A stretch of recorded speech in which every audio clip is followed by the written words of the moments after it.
Hello, you are listening to the Natural Healing Show for UK Health Radio. I'm your host, Catherine Carrigan, medical intuitive healer and Amazon #1 bestselling author. You can find out more about me and my work at catherinecarrigan.com and unlimitedenergynow.com. While you're there, definitely sign up for my newsletter so you can learn even more about how you can heal yourself naturally. Now, our guest today is Rick Barrett. Rick is one of the foremost Tai Chi experts in the world. He's also the author of 2 books, Tai Chi Chuan, Through the Western Gate, and Finding You in a World of It. You can find out more about Rick Barrett and his wonderful work at taichialchemy.com. Welcome, Rick Barrett. Hi, Catherine. So great to be here. Okay, so we're going to be talking about a subject that you don't have to be a Tai Chi practitioner or a yoga practitioner to really be wanting to know this information. All you have to do is be a person. And the reason that what we're talking about is so important is we're going to be talking about how you can change your breath and change your brain. So, Rick Barrett, how does our breathing pattern affect our brain function? Well, first of all, most of what's happening with our breath is not happening at the brain level at all. It's happening at the level of the autonomic nervous system. That's the part of your nervous system that handles the more or less automatic functions. So you figure that your normal resting breathing rate for most humans is somewhere between 15 and 30,000 breaths a day. That's a lot to keep track of at a brain level. So you kind of want to ship that out to some other part of your body to handle as at a automatic level, so you don't forget to breathe while you're sleeping. Say, whenever you take that and you change it to make your breath volitional.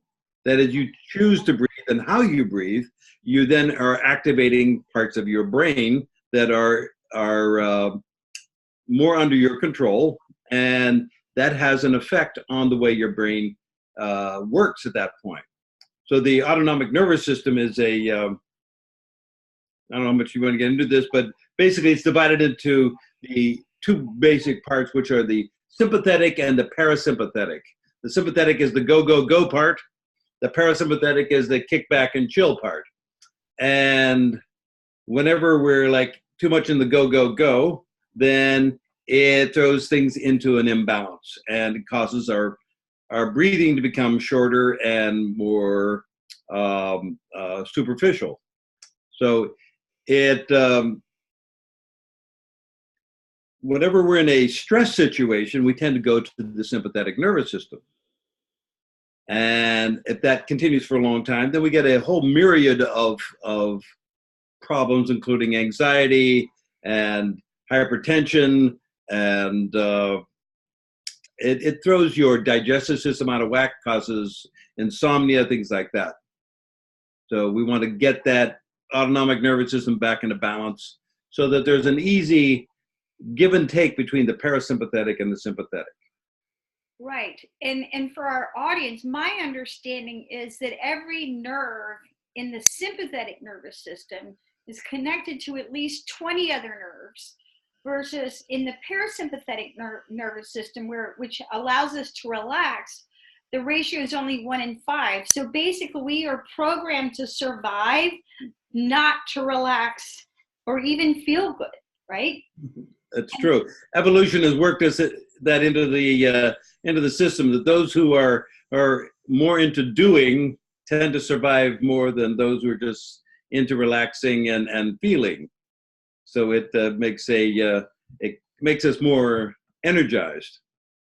Yeah, but when we get stuck in the sympathetic nervous system, when we get stuck in the sympathetic nervous system overdrive, that again creates a whole myriad of health problems: adrenal burnout, metabolic dysfunction, all kinds of digestive disorders, Crohn's disease, colitis, we could go on and on. I mean, pretty much every health issue you could have has a relationship to what's happening in your nervous system.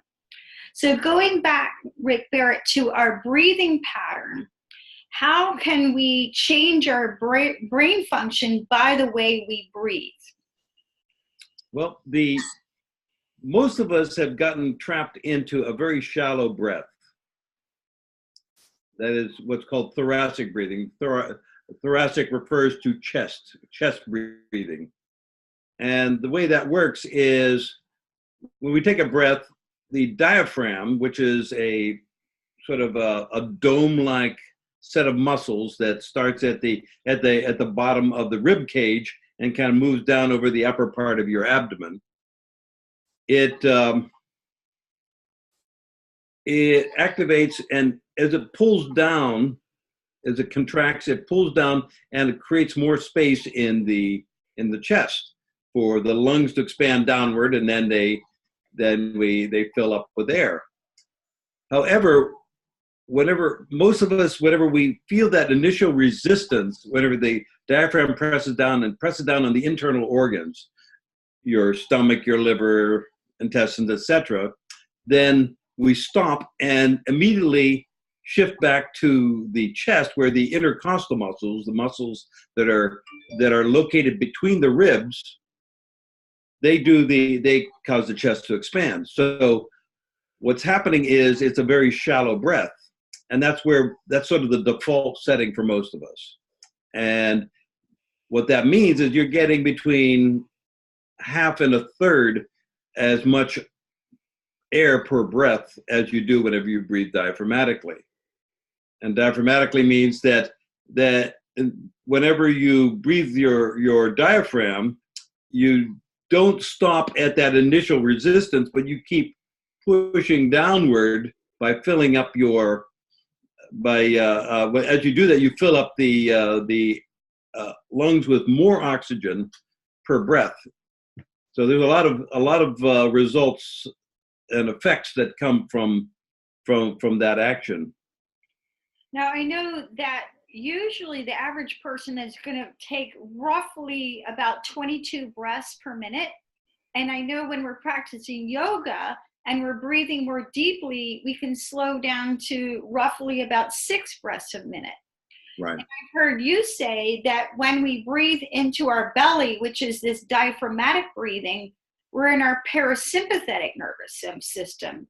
So It allows you to relax and get 200 or 300% more oxygen, versus when we're in our upper chest, we're primarily in our sympathetic nervous system, where we're producing all our stress hormones. Right. Now, Rick Barrett, how does our breath affect our emotions and the way we feel?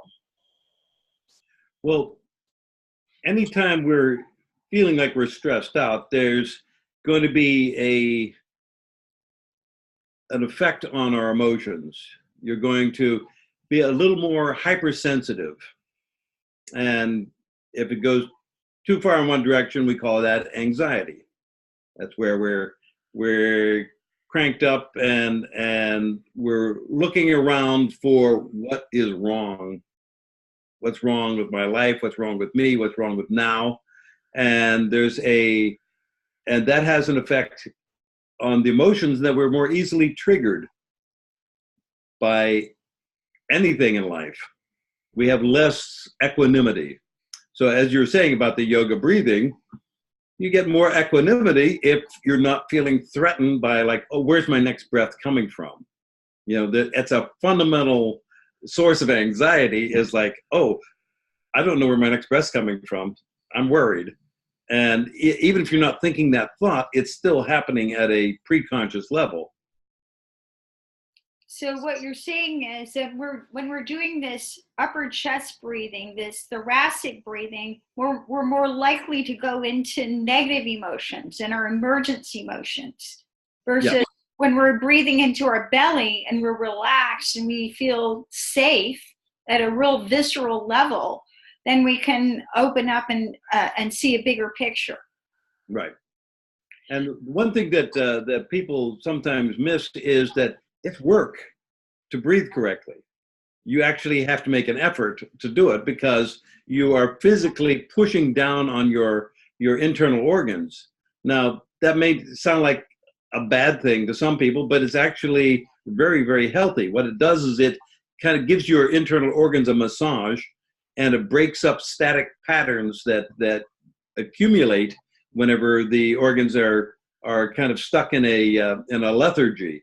And so by massaging your organs with your breath, you're actually increasing the blood flow in that area, and you're getting more nutrients coming in and more waste products going out. So when you would breathe, you want to actually feel the push down and all the way down to your pelvic floor. You want to actually feel your breath all the way down to the perineum, down to the bottom of your abdomen. And when you do that, then you know you're getting a good substantial breath. I'm breathing more deeply just listening to you. Me too. It's funny, but you don't think about it until you think about it, and it's like, oh, hey, this is good. And if you set up a pattern so that once you do make the effort to actually start to train yourself to do this, then your body says, hey, I like that. And it starts to move in at that pre-conscious level also. You're less likely to slip back into old habits the more you consciously activate this function by making what's an autonomic function, making it a conscious one, at least for a little while you're doing your yoga or your Tai Chi, or even just sitting there watching TV. You just say, oh, I'll breathe. You might notice while you're watching TV, if it's a particularly exciting show that you're watching, that you're actually holding your breath. You're, and so you, okay, breathe. And you'll notice you calm down immediately. That parasympathetic function you're talking about, just, okay. We start to, okay, that's better. Your shoulders relax, your neck relaxes, everything is okay for the moment. Now, Rick Barrett, I know that you teach Tai Chi, I teach yoga, and we're both very committed to teaching people natural healing. Yes. And really opening up the information about all these wonderful tools so that we don't have to turn to drugs or legal or illegal. If someone is feeling anxious or suffering from anxiety, what's typically happening to their breathing pattern? It's getting shallower. If we're worried about something, the last thing we're going to think about is our breath. Our thoughts are completely absorbed in whatever the fear of the moment is. And so we're moving more and more into a pre-conscious mode. That is, we're responding to things that aren't necessarily there right now. And things that we're imagining. Anxiety, you can think of anxiety as being fear of an imagined future. It's like you're worried that something bad might happen. And even if you can identify what that thing is, you're just feeling, you're feeling off. You're feeling, there's a disturbance in your system that you can't put your finger on. So you look around for a culprit. You look around for a story that will explain why it is I feel so crappy right now. So by breathing, you immediately shift out of that mode just by the very fact of taking your attention off of the worry and putting it on your physical body and saying, oh, yeah, we're going to reconnect here to my physical body. And that starts to bring about a whole brain integration. So we get lost by getting so much attention into this worry function that is created by the conscious mind, and we lose contact with the vast majority of information is coming in through the preconscious mind or the body mind. And this is the area that you and I both work with, reawakening this. The vast majority of what's going on in your brain is happening at this preconscious level. So by making that preconscious conscious, we then start to create a whole brain coherence. That is, the coherence meaning that things are working together at a high level of organization and harmony. And so that creates what I like to call a superconscious state.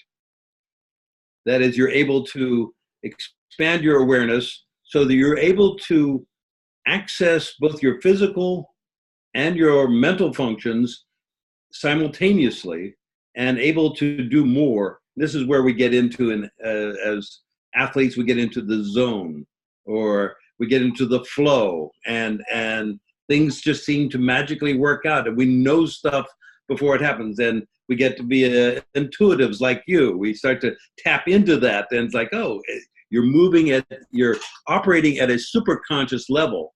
And so you're then able to do so many things simultaneously that you can't by ordinarily just focusing your conscious mind on them.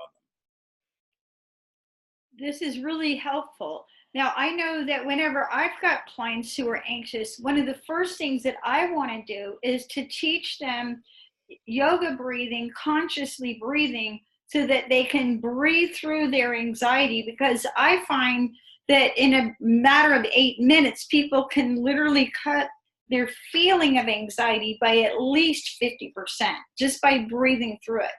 And even if you can't get rid of all of it, if you can just turn the volume down on the anxiety, then it makes it a lot easier to get through the day. Now, Rick Barrett, what about people who are depressed? Are they actually stuck in the parasympathetic nervous system, or are they also breathing primarily out of their chest? What's your observation? My observation is they're still breathing out of their chest. And whether or not the parasympathetic is activated, I'm not sure. But the issue there is different in that when you're depressed, you're less likely to want to do anything. You're less likely to get active and to take control of anything. And so there you feel that initial resistance, and you apathetically you just follow along your breath as it normally would be.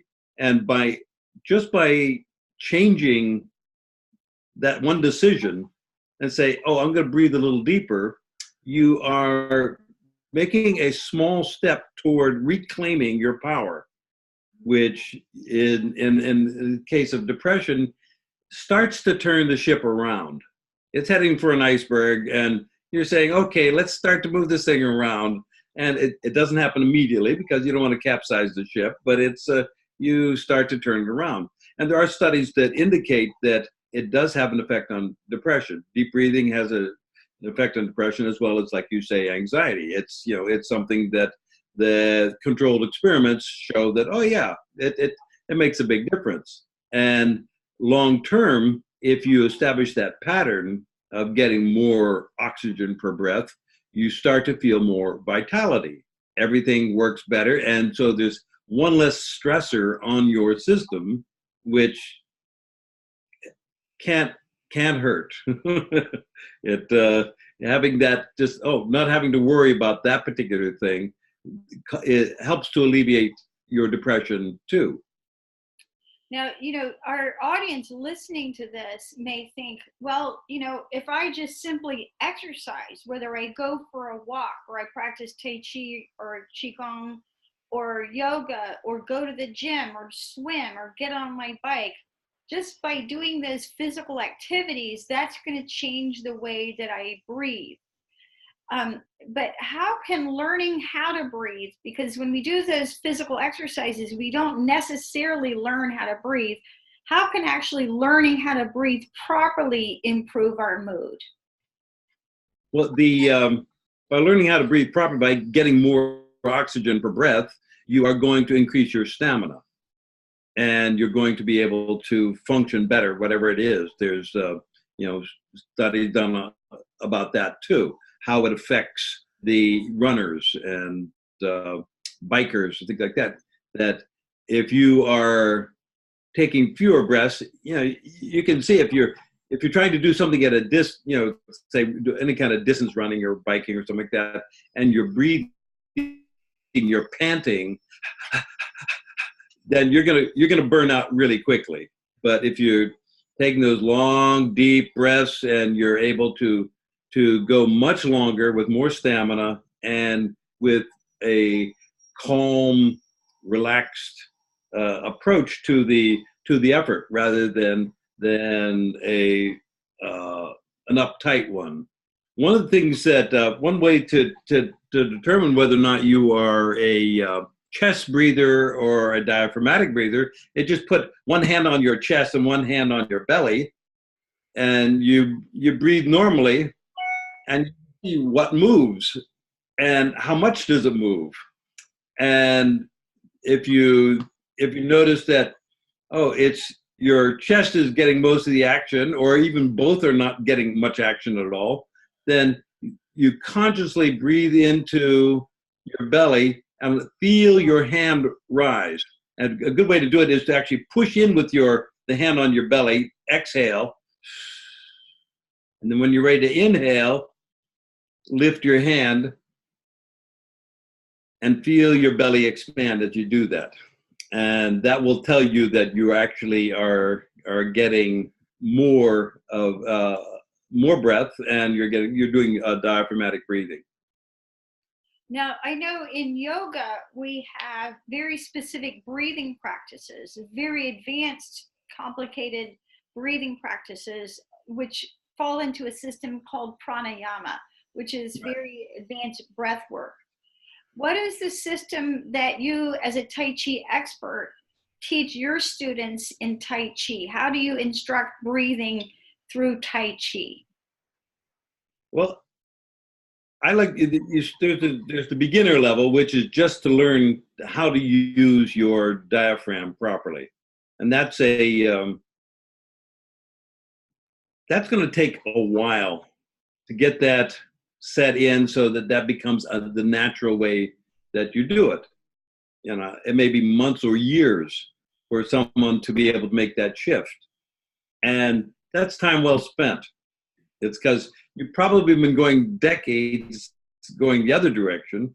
So if it takes you, a couple of years to reprogram, then that's fine. And it's actually enough. But if you take it one step further, you say, okay, I'm breathing into my internal organs as I do that. And then you take it one step further, and you then also fill up your chest. So what you're now doing is you're balancing out your parasympathetic and your sympathetic.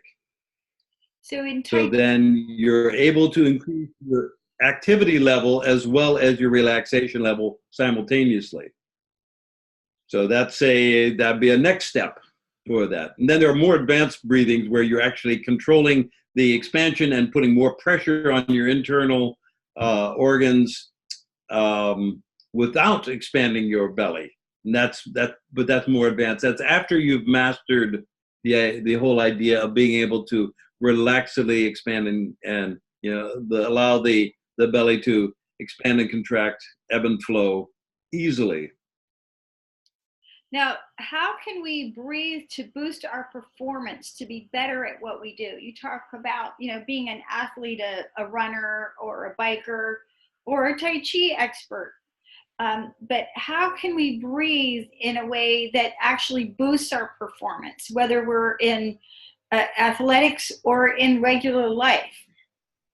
Well, one of the easiest things to do is to put the tip of your tongue on the roof of your mouth, or at least you're behind your teeth, and breathe through your nose. And and then just breathe in and out through your nose. And what that will do is that will direct it more into your belly. And so just by doing that, you're going to change that. Then you can also, as a cleansing breath, is something more that is you see more in yoga, which is breathe into the nose and out through the mouth. And that's more of a cleansing breath, and that's fine too. Both are great, but just getting the inhale through the nose is, I think, a real key part of this. And you find it much easier to activate that parasympathetic whenever you do that.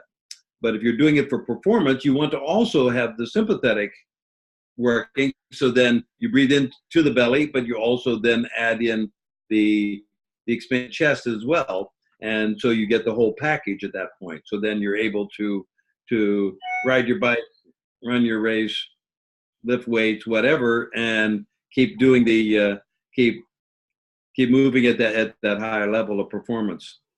Well, I know that when we bring the tongue to the roof of our mouth, we're uniting the central and governing meridian. We're uniting the primary yin and primary yang meridians. So we're basically completing an energetic circuit. So you're saying that by putting the tongue on the roof of the mouth and breathing through the nose, again, you're completing an energetic circuit. So you're able to access both sympathetic and parasympathetic sides of our nervous system. Right. And in the Taoist literature, they call this the microcosmic orbit. Yeah. And it's where you're connecting this big channel that is like a reservoir of energy that feeds all your meridians. And it's happening. Once you complete that circuit, then it just continues, and you don't have to think about it at that point. But you have to consciously activate it, and then you let it go. One of the things I wanted to talk about is also the effect on blood oxygen saturation. That a lot of activities, including, say, what are considered to be aerobic activities, actually deplete the saturation of blood, how much blood oxygen is available in your blood, and not to an alarming degree, but they actually can reduce that. So a lot of the exercise that we think of as being aerobic actually dilutes our oxygen. So, yeah. Right. So, but Tai Chi Chuan, Qigong, things like that, they actually will increase your blood oxygen saturation. And I've done some informal tests where I'll take this device you put on your finger, and it will measure your blood oxygen saturation.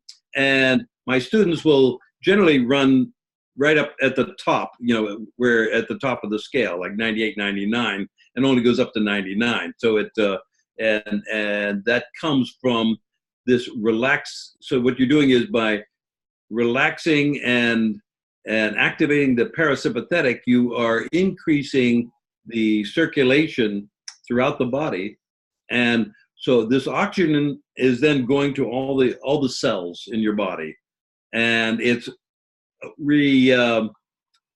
reawakening things that had gotten dormant or sluggish or stagnant, and that has its own healing properties.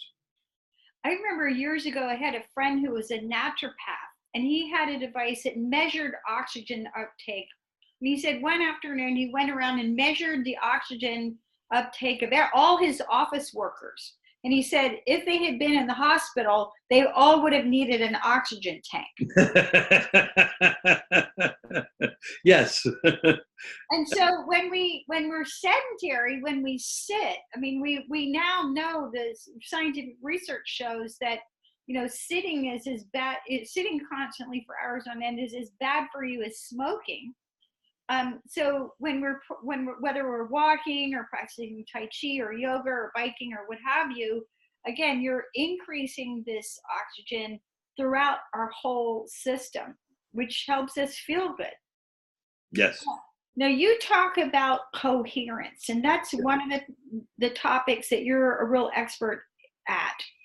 What exactly is coherence, and what happens in our mind and body when we achieve a coherent state? That's a great question. Coherence means that something is working together at a high level of efficiency and harmony. It's working in a state of wholeness. When we're, just by the very fact of us being alive, indicates a pretty high level of coherence already. You've got roughly 70 trillion cells in your body, and getting 70 trillion of anything to function together as a unit is a miracle. And so good on you for that. You're really able to you're doing something just by being alive. So that's great.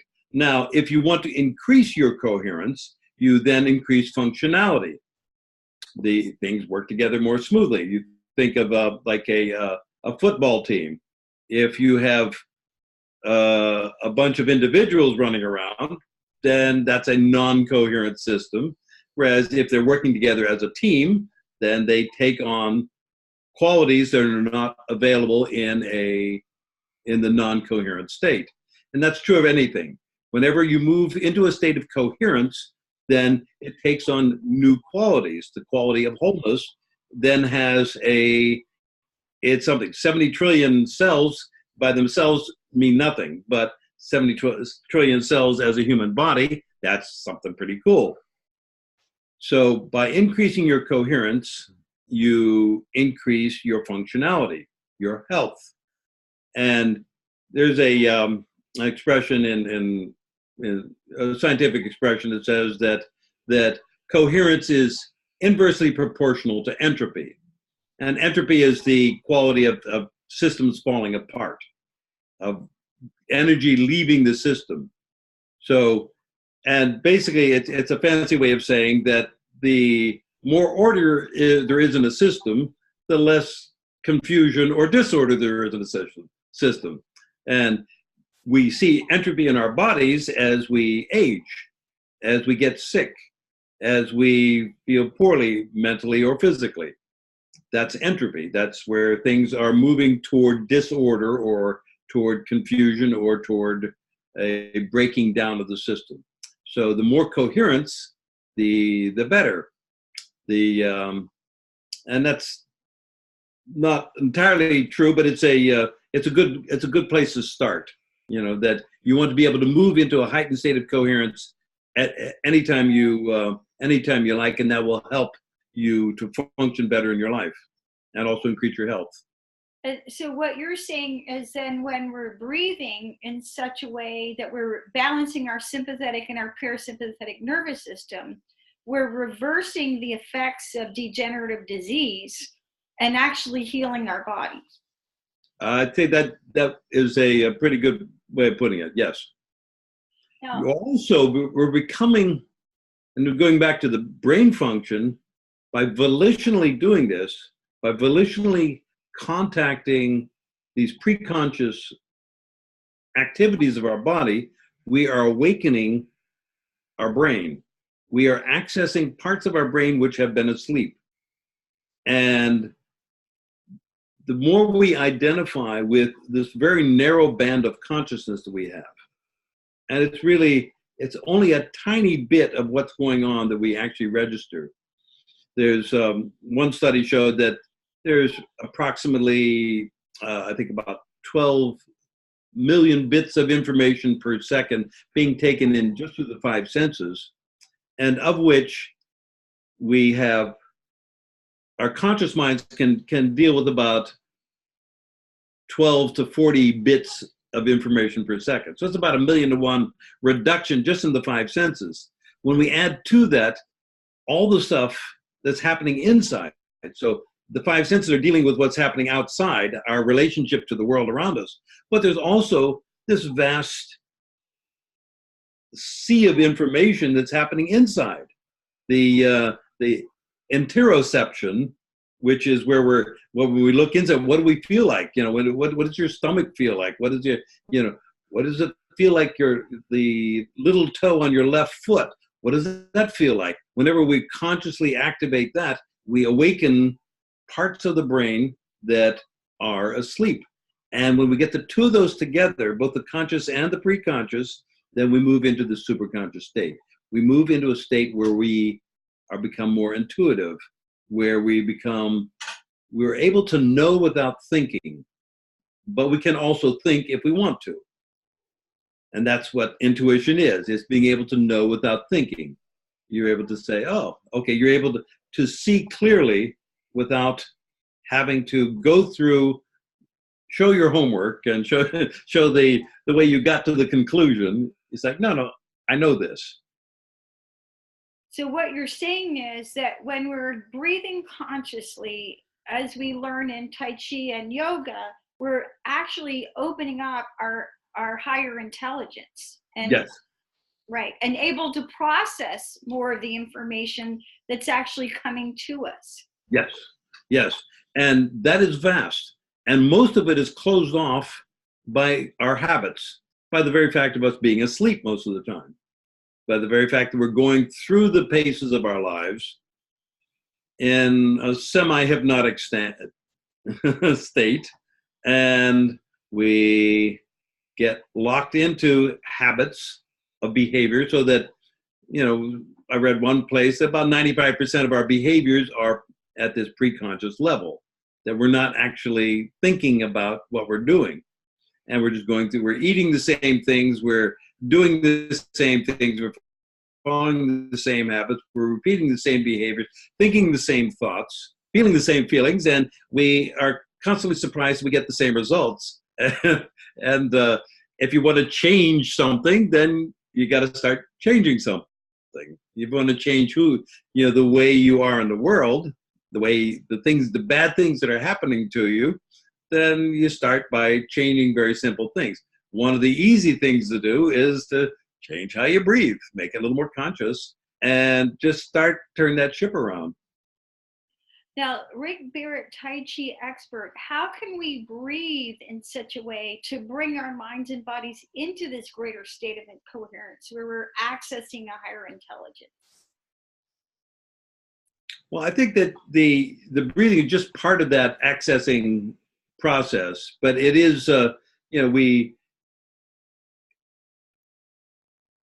just by learning to like it, I guess the the most important thing is learning to like how it feels to breathe. And that means to open up an awareness to the part of your nervous system which senses the world. Most of that is happening at a preconscious level. That is, you're completely unaware of what's going on in the world around you. You don't know you have feet until they hurt. But if you just start to feel more and be consciously aware of those feelings, what happens is you activate the sensory nervous system. There's two entirely different neural networks and two entirely different types of neurons that go from the motor functions, which are the doing functions. When I say, I'm going to lift my hand, that's my brain sending a signal to my muscles and telling me to lift my hand and telling them to contract in such a way as I do that, perform that behavior. But that's an entirely different set of neurons than if I actually touch my face and feel what's going on. And so but as you pointed out earlier, we tend to prioritize the doing. So we tend to prioritize the doing state over the breathing state. Right. And the feeling state. So the part of the breathing is actually getting the feeling of the breath. It's not just another thing I do, but it's something that I feel. I feel my breath. And not only that, but I celebrate each breath. Like, oh, hey, I did it again. And that's going to change your neurochemistry as well. Because every time you execute something, even a simple thing, and you say, attaboy, Rick, you you executed that breath really nicely, then you get a dopamine hit. And dopamine is this function which is it stimulates your interest in the world. It stimulates your curiosity, your desire to do stuff. So you get that. So like that's why we get a rush if we get the answer right on a crossword puzzle. We get this little shot of dopamine. At a deeper level, if that's what people get from drugs. They get this rush, and that's because we're getting this dopamine. It reminds us of, oh, we're alive, yay! And we can start to develop that at a much healthier level just by rewarding ourselves with the feeling of, oh, that breath, that felt really good. And each breath is a reminder that, hey, I'm alive, and the best is yet to come. And it reawakens your élan vital, your optimism, your excitement about the world. Now, so our audience listening may realize, okay, I really do need to learn how to breathe better. How do you teach a total beginner to breathe better? A very simple exercise, just to get the basics in. Lie down on the floor, put a book or your hand or your cell phone or whatever on your belly, and exhale and let it drop. Inhale and feel it rise, and just do that, and do it, and maybe count. Start by just say count to 3, and breathe 1 1,000, 2 1,000, 3 1,000. And you can build up from there, but just start with that, and then exhale completely, and notice that, oh, this is work. This is this is work to actually do this correctly, but after a while, it gets easier. And there are rewards along the way, as long as you feel what's going on. And you say, yeah, okay, this is good. This is healthy. This is something that I'm doing for me. And so you do it lying on your back. You can do it if you're having trouble sleeping at night. That's usually because you're too much in your sympathetic nervous system, and you're jacked up, and you can't get to sleep.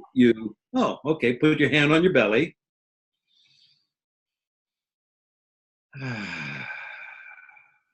And just do that and feel what's going on. It's not just something you're doing, it's also something you're feeling.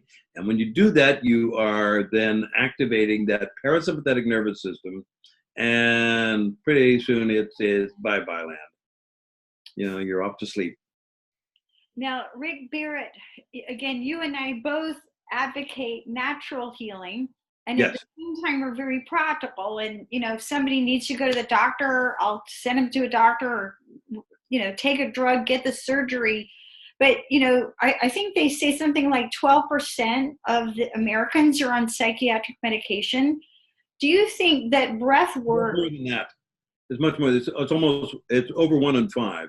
It's like over 20% have some sort of psychoactive medication.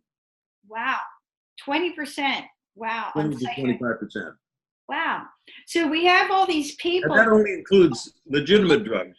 People who self-medicate with alcohol, marijuana, and various other drugs, we're going to double that number at that point. So it's a significant part of the populace that is medicating, either self-medicating or through over-the-counter drugs. Yeah.